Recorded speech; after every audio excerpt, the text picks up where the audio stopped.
Hoje nós temos aqui a teologia do Novo Testamento do Rudolf Bultmann, um teólogo alemão considerado um dos mais proeminentes teólogos do século XX. Calbart também estava entre eles, e os dois eram amigos. Existem polêmicas acerca deste teólogo ser liberal. É claro que tanto ele quanto o Calbart tiveram uma formação liberal, mas o que vemos neles dois não é uma teologia propriamente liberal. Esse livro vai mostrar que o Bultmann, ele combatia essa teologia liberal, e nós vamos ver daqui a pouco. Vamos conhecer o índice aqui dessa obra. Você pode ver a primeira parte, ele vai tratar das premissas e motivos da teologia neotestamentária. O que é que vai significar as primeiras partes, primeiros capítulos da obra? Uma junção sistematizada sobre o querigma.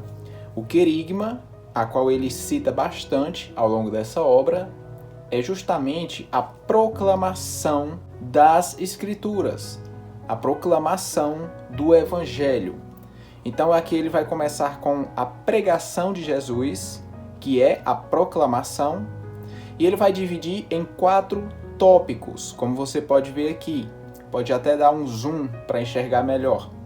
Aqui ele fala sobre o querigma da comunidade primitiva, ou seja, é uma distinção entre a pregação de Jesus e a pregação da igreja primitiva. Então, a comunidade vai ser discorrida aqui nesse capítulo na sua forma existencial, assim como o surgimento e desenvolvimento dessa pregação dentro dessa sociedade. E no próximo capítulo, ele vai pegar a teologia paulina e fazer um paralelo com a comunidade helenista. Desse outro lado, a coisa fica um pouco mais pesada. Por quê? Porque ele vai discorrer sobre 2 autores, talvez os mais importantes do Novo Testamento, que é justamente Paulo e João. Então ele vai abordar aqui a teologia de todas as obras de Paulo e também das epístolas joaninas, assim como o Evangelho de João. Mas antes de entrar nisso, olha as divisões que ele vai fazer aqui ainda a respeito daquele capítulo anterior. Kyrios, quando ele se refere aqui, a palavra grega é Senhor ou até mesmo Mestre. Então, ele vai tratar aqui do senhorio e da filiação de Jesus a Deus. Ele inicia aqui na parte 2 com a teologia de Paulo. E logo em diante ele vai entrar na teologia do apóstolo João. Mas aqui você já pode ver que algumas palavras em grego vão aparecer. Então, você precisa realmente saber que palavras são essas para entender. Por exemplo, ele vai iniciar a posição histórica de Paulo e aí abre uma letra, a letra A e letra B, onde na letra A ele vai falar o ser humano antes da revelação da pistis, que é a fé. E aqui ele vai falar o ser humano sob a fé. Existe um anterior e um presente. Então ele subdivide a letra A em parte 1 e 2. A parte 1 ele trata dos conceitos antropológicos e a 2 ele vai tratar da carne, pecado e mundo. No parágrafo 17 ele fala sobre o conceito da soma, que é o corpo, ou seja, o conceito do corpo. Aqui no 18 ele vai tratar sobre a psique, a pneuma e o zoe. Então, a alma, o espírito e a vida. Já no seguinte, ele vai lidar mais com a parte cerebral, nous, como ele está citando aqui, que significa mente, a parte intelectual do ser humano, enquanto a próxima é a parte da consciência. Então, um refere-se mais à questão do armazenamento, enquanto o outro é a parte mais crítica mental que o ser humano possui. A próxima ele lida com o coração, e a parte 2 ele vai citar aqui 2 palavrinhas, o conceito de carne e embaixo aqui o conceito de cosmos. Então ele vai dar aqui esses 2 conceitos especificamente sobre essa óptica. Na letra B ele volta a falar da fé, né? Pistis. E na primeira subdivisão ele já começa a falar sobre a justiça de Deus. Então entra aqui o conceito de justiça, a atualidade da justiça, a justiça como justiça de Deus e a reconciliação. Já aqui na parte 2 do tópico B, ele vai falar sobre a graça como um evento, a morte e ressurreição de Cristo como um evento salvífico, a palavra, a igreja e os sacramentos, e aí volta de novo a questão da fé. Então a estrutura da fé, a vida na fé e a fé como evento escatológico. Na parte 4 ele vai lidar com a palavra liberdade.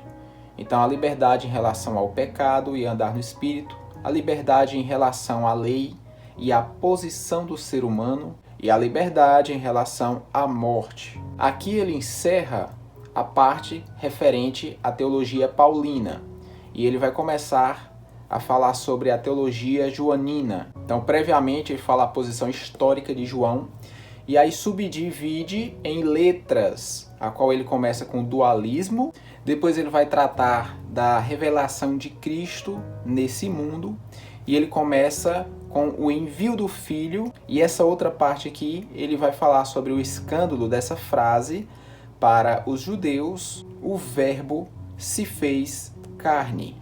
E aqui ele fala sobre a revelação da glória, a glória do unigênito Filho de Deus. E o tópico encerra com a revelação como a palavra. O outro, ele vai tratar da fé sob uma outra perspectiva. E o índice vai encerrando aqui com a terceira e última parte, a qual ele vai desenvolver até a igreja antiga.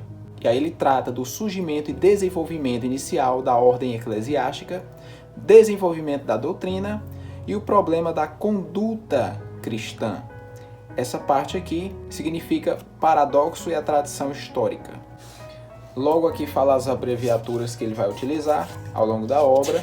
Aqui mostra claramente as proximidades dele, né, como Calbart e Friedrich Gugarten. Uma coisa que vale ressaltar é que você não vai entender essa obra se você não tiver um bom conhecimento, profundo conhecimento teológico e filosófico e, ao mesmo tempo, buscar entender o pensamento de Bultmann a partir desses dois caras aqui, ó, Kierkegaard e outro chamado Martin Heidegger, que também era um filósofo. O primeiro era filósofo, mas também teólogo. O segundo, apenas filósofo. Se você não conseguir entender o pensamento de Heidegger, você não vai compreender a construção dessa obra. Observe só, vai falar aqui justamente sobre o autor. Ele desaprova a caça ao Jesus histórico. Identifica o Jesus histórico como o Cristo segundo a carne, ao qual o apóstolo Paulo se reporta em 2 Coríntios 5,16, e no qual diz que já não o conhecemos desse modo. A fé cristã, para Bultmann, torna seu ponto de partida no querigma, que é o que eu falei anteriormente, que é a proclamação do Evangelho. Agora olha que interessante, muitas pessoas atribuem a ele a pregação de uma teologia liberal. É claro que não só o Rudolf Bultmann era formado na teologia liberal, como também Calbart, que até hoje nós usufruímos das suas obras e vemos que não é uma teologia liberal. Olha o que diz esse trecho. Ninguém vai entender Bultmann enquanto desconsiderar sua oposição à teologia liberal e seus pressupostos. Mostrou claramente que Bultmann fazia oposição à teologia liberal, não apoio. Isso só revela que ninguém entendeu as obras de Bultmann.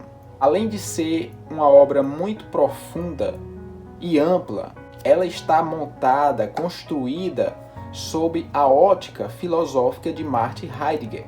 E você precisa entender um pouco disso para que você possa mergulhar e entender a obra de Bultmann. Olha o que diz esse outro trecho. Qual é seu assunto e qual a sua tarefa?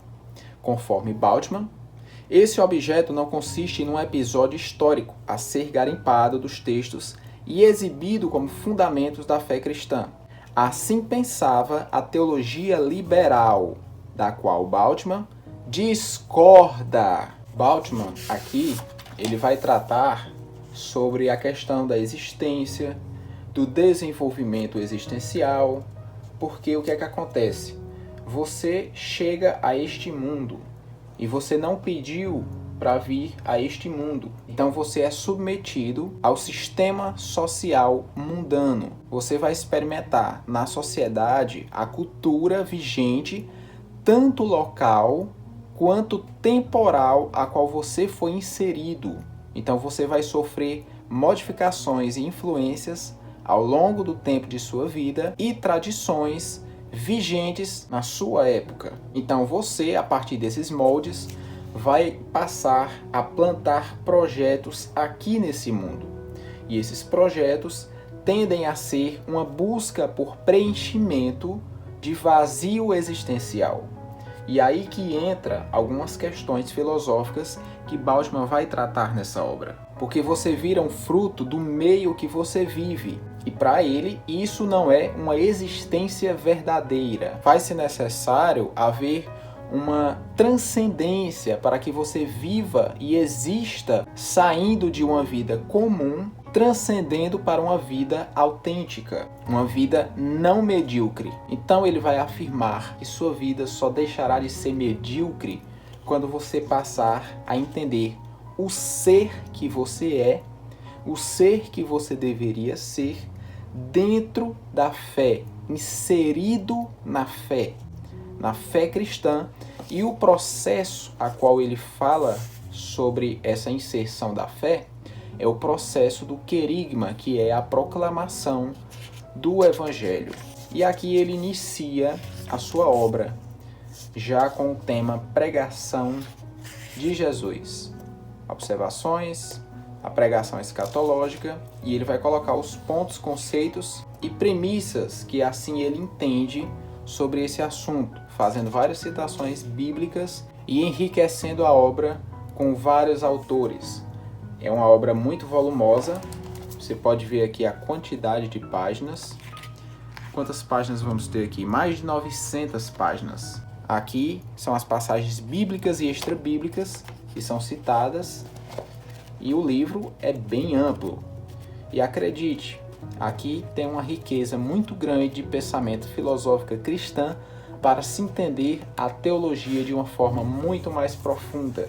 É um livro que vale a pena você ter, mas lembrando, não adianta comprar se você não tiver conteúdo para entender esse livro. Então você vai passar bem antes por alguns temas teológicos e filosóficos de alguns autores que eu citei aqui, para depois você tentar de alguma forma entender a profunda teologia de Rudolf Bultmann, um alemão que fez história no século XX e que até hoje é contribuição importantíssima e crucial para os seminários teológicos, não só do Brasil, mas do mundo. Fica aqui essa indicação para você. Rudolf Bultmann, Teologia do Novo Testamento.